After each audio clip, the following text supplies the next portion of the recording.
Hey everyone, this is Jerry Visca, the founding publisher of Why Time Mag, together with my love, Angela Kontgen, the chief editor, with our new special edition, Women, Their Light, the Legacy.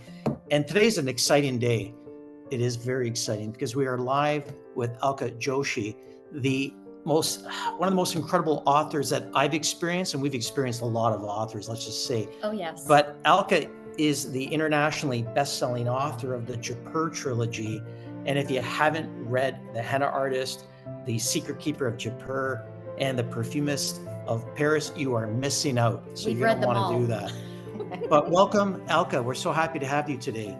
Thank you, Jerry and Angela. Thank you for having me. Let's just get right into it. There's a quote that you share in the publication, and Angela will probably once in a while kind of open it up and just show people how visually stunning your profile is, and just your energy, your face. I love it. There you go. But you share something here, ALKA, that really stirs my soul. Through my writing, I advocate for women, for their right to speak up and stand out. I just absolutely love that, Angela. It's a beautiful quote. It's such a beautiful intention. Yeah, and for me, and I think for me it was so important to be able to say that and to, have women everywhere understand that this is their right. It's their right to be able to speak out, to be able to do what they want in their life, to be able to follow their passions, because my mother did not get to. So for me, it was really important that since she gave me the freedom and the license to do that, and really encouraged me to just go outside of my comfort zone. Because she allowed me to do that, I thought, why shouldn't we all as women, give that kind of power to other women? I feel like I got a chance to lead a life that was filled with freedom and a lot of choices and a lot of happiness that I don't think my mother had in her life. That's beautiful, ALKA. And one of the biggest intentions behind Why Time Magazine is not only about shining your light, but in shining your light, you're giving other people permission to do the same. So other people reading this publication and finding your profile in this, it inspires them to also have that voice. So I love that. So let's get right into it. Well, let's hop into the big question, shall we? So first of all, I have to say we both have read all of your books, and the Henna Artist is probably at the top of my list of all-time favorites. We love these books. These books have also helped us learn very much about new cultures, and we love that about your books. Before I ask this question, I wanted to pull out from your profile in the magazine this highlight that says Forbes selected you as one of 50 women over 50 shattering norms across all sectors of the American economy and culture. I'm so inspired about that, ALKA. I'm a woman over 50, so when I come across someone like yourself that is shattering norms for other women in their 50s, that is really, really inspiring. So I wanted to begin with the very big question of ALKA JOSHI, why do you exist? What is the deeper reason for your being? At Why Time Magazine, we define your deeper why as the world helped by you. So what is that for you? For me, I believe that I'm here so that I can convey this message that I think my mother conveyed to me, that every woman should have the right to determine her future and make those choices. Nobody should be able to tell her, no, you can't. I think that women are extremely capable, really smart. They have empathy, so they're able to relate to a lot of different people. And why wouldn't we want those people to be able to contribute to our society in any way that they think they can? I think that that's one reason I'm here. The other reason is, and this is not something I realized until I started writing and getting feedback from people, and that is to enlighten people of the many different ways they can perceive India. not just the way that they were taught in school, not just the way that the perception lies in the Western society, but really in the ability to see India in all of its glory, to see the various classes, the wealthy class, the middle class, the poorer classes, but also to be able to see the ancient history of India and how it has impacted the world in many different positive ways. And also then to understand India's history itself and sort of change your perception about why India ended up as a poor country once the British left.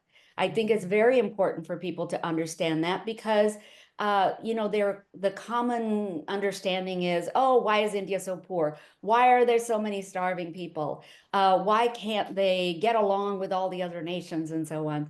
But if you really delve into the history, you do understand the answers to those questions. And in my novels, I really try, even though it's couched in fiction, I try to explain a lot of that. And I think people are getting it, which is really cool. She's done a superb job with We that. love that. And through reading your books, Alka, and especially this beautiful character Lakshmi, that is woven throughout your books, we've gained a greater understanding and appreciation of the richness of India in all its glory and some of the background. We would never have understood that, had we not been reading books like yours, so inspired by them. So thank you for creating what you're creating. What I love is how you've taken, and I love authors like yourselves that can take a story and also educate and inform and enlighten and inspire. And that's what's magical about your writing, is the awareness that you're bringing to the world. But I love what you said just earlier, until I started writing. See, as part of the deeper why, it's one thing to know your deeper reasons for being. It's another thing to take action. Angela and I call it ignite it and live it. And you're living it. You're living it because there was probably a time when you thought, should I write this? Is anybody going to like this? Do I have? But the fact that you wrote it, and not just once, twice, 3 times, a trilogy is not an easy thing to put together. So I really admire your work, and I admire your unique way, Alka, of looking at the world. There's another quote that you share that really, really gets me. I ask questions of everyone I come in contact with because I'm genuinely interested in what they have to say. Now, in a digitally disconnected world, when I see someone wanting to ask other questions and exchange in conversations, I'm so inspired by that. So let's talk about your purpose. This issue of White Time Mag is about purpose and legacy. So what is your unique way of serving the world? I think my unique way is to tell stories. Now, you see, I didn't realize that for 30 years when I worked in advertising, I was telling stories. They were just tinier stories. They were ads for a certain product or service, for television that doesn't last more than a minute, for radio that won't last more than a minute. And so I didn't realize, okay, in my ads, I had characters, I had dialogue, I had a plot, all compressed within a minute. And I think that it really helped me to understand what it is to tell a story. And then when I actually started writing long form fiction, all of a sudden it was like it was bottled up inside and I could just whoosh, threw it out. I just threw it out there. It wasn't even as if I thought, oh, I don't know what to write about. Oh, where am I going to go with this scene or that scene? It was as if it came pouring out. So I know I was put on this planet to actually tell stories. Otherwise, I think I would have had a much harder time, transitioning into a full-time author at the age of 62. I love that. I love that. And the human race, I love that is your way of serving the world, Alka. The human race, if you dive into it, has evolved through story, the power of story. And so these stories that help broaden our awareness to different cultures and different people, you are certainly serving the world. Well, she's a living example. We have an expression, your deeper why ignites the way. Yeah. And so often when we interview and we meet people that are struggling to find that deeper reason for being, that deeper way of serving the world, they don't allow that way to unfold. And what you shared there is the writing just started to flow. You were in flow with it. You were in spirit with your life purpose, which is why you're creating such beautiful, beautiful novels for the world. I could also channel all of that by thinking about my mother, because she is the reason I started writing. These stories are really reflection of her and the life I felt she could have had she been able to make more decisions in her life. So for me, I always saw my mother front and center. She is my inspiration for the main character of Lakshmi. And I'm like, okay, what would mom do in this instance? How would she react? What would she say? And so for me, it was really giving my mother this life, this voice that she didn't have in reality. Isn't that beautiful? It's so beautiful. It makes me, well, I know I'm going to read The Henna Artist again. I'm going to read all of them again, because there's certain books we have on our shelves, Alka, where we know we're reading that again. Yeah, it's like a mini bookstore in our yeah, we have such a library. So just hearing the inspiration behind Lakshmi, I'm picking this one up again. Well, what I love about the trilogy, first of all, I'm a big fan of trilogies, and it's funny because when I stumble onto an author, and a lot of people that don't read novels, I highly recommend this trilogy. And I remember when I first stumbled onto you with The Henna Artist, because our family, we have a couple of family members that are from India, so we're really big on henna, and we understand the significance behind it. But I was so enraptured by it that when I'm drawn to an artist like yourself, an author, I immediately get all three. I immediately get whatever's on her shelf. Like, I don't even hesitate. And of course, we had to wait for the Perfumist of Paris, but it was worth the wait. But for those listening, the trilogy, what I find is books 2 and 3 enhance books 1. Books 1 even more so. Yeah. And that's what I love about a story that evolves and continues. And I love how you speak about your mother, because that really stirs my soul. I'm very close to my mother. She's a single mom. She raised 3 boys. I still don't know how she did it, considering the difficulty we were. But she also shared her story with us. And I said to Angela, it's a story that has to be told one day, because it's just such an honor, a way of honoring your mother. And I love that. So let's move into legacy, the final question. And there's a quote that you share that goes like this: I hope to be remembered for my unique way of looking at the world. Mm-hmm. And I think that's so beautiful, not only of the way that you're providing these beautiful stories of the world, but it's your unique way of serving and looking at the world. What do you think? It's a beautiful question. I have to backtrack a bit on the trilogy. Jerry is passionate about, when he loves an author, he gets all their books. But, Jerry's also a novelist himself.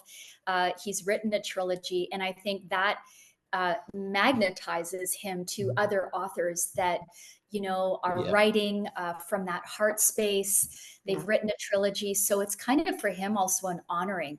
I'm honoring another author. Every time he reads an author's book, I have to get, because it's an honoring. Aww.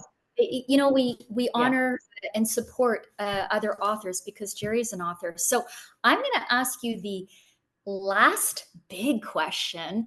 And I think this is a question that would serve all of us to ask ourselves at some point in our lives. Especially if her mother was listening. Yeah. Let's talk a little bit further about legacy, ALKA, and how you wish to be remembered. I wish to be remembered as somebody who was highly creative and found ways to say the same things in a way that people could hear. I think that it requires creativity to be able to take a story and then to couch it in historical fiction, which is creating an authenticity in time and place. And then to have these characters that are good, bad, and ugly, so they feel real. Because the more real your characters sound, the more people can relate to them and resonate with what you're trying to say in the story. So I hope to be remembered for a more creative way of being able to talk about the things that are important to me, namely the empowerment of women and why I think they deserve it, and then also the perception of India and why I think it needs to be changed. So that is what I consider my legacy to be. you know, it's interesting. One of the things that happened when I went to have my work shown to publishers is that they looked at everything that had been written about India. And here are the three categories they understood. They understood poverty in India. They had had books like that published. They understood the immigrant experience, which, you know, like Jhumpa Lahiri does a great job on that. And then they understood the partition experience, which Salman Rushdie talks about. So those are the three things they understood. My book comes along and it's really not about any of those three things. It's just about people living their ordinary lives in 1955 India, as is happening in The Henna Artist. And they didn't quite know what to do with that. So it became both a blessing and a curse. A blessing in the sense that they hadn't seen anything like that before. It was a creative endeavor, and a curse in that they hadn't seen anything like that. And what were they going to do with it? Were they going to publish it or not? So I think sometimes if you are a creative person and you're trying to stop yourself from saying the kinds of things that you think are important with your creativity, I think you should just move on with it, because eventually somebody's going to hear it and go, I think people need to hear it in this way that hasn't been told before. You know, I love the way you just framed that, Alka, because I think one of the many things your book has done, and just listening to your words, is it's helped us relate on a more personal level to India, through these characters. You know, we're on a very human level. They are going through different details, but some of the same life complexities that we all go through. So your books allow us to relate to India on a more human level. I love that. It's brilliant. Thank you. Alka, tell me a bit about 6 Days in Bombay. We are anxiously awaiting this. We're getting it. This fourth novel from you. Tell us about that. Well, once again, you know, I don't want people to forget women. It's very important for me to highlight women who may have been forgotten in some sectors of society, but really their work needs to be highlighted. One of those is Amrita Sher-Gill. She was a painter living and working in the 30s and 40s. She died at the tender age of 28 in 1941, right before the World War II era takes off. And so because she died so young, she has not been remembered. She was half Indian and half European. So I wanted to tell a story based on that character about a painter who also shows up at the hospital and is dead within a few days, just as happened in Amrita's case. But this particular painter becomes very close to the night nurse who is taking care of her. And then when the painter dies, she leaves 4 paintings for this night nurse to distribute to her former friends and lovers throughout Europe. And in so doing, the nurse, who is very shy at the beginning and really is not sure that she can do this, not only does she find herself and her identity, but she also has a chance to find out why the painter died so mysteriously at such a young age. Wow. Isn't that beautiful? Okay, I'm way to build up intrigue. I'm not sure if I should have asked that. I want to thank you, Alka, for being a part of Why Timers and Inspire 1 Million Whys worldwide. Your magic, your beauty, your energy for the world is something that is so needed right now, especially with everyday people doing extraordinary things. I think you're not just an advocate, but you're an encouragement for people out there that need to share their voice. Listeners, get your hands on the trilogy. Don't hold back. Say, well, I've never read novels. Get the novel trilogy. And you'll find it everywhere. Read Alka's words personally in Women, Their Light, Their Legacy, which is found on Amazon. Thank you so much. Yeah, I love that book. I think you guys are doing a great job, and you're doing your own work and getting the word out about these amazing women. And women over 60, yes, we can do amazing things. Do not ever think that your age is a limitation. You're just getting started. I think your best work is just beginning. Thank you so much, Alka, for being a part of it. Thank you, guys.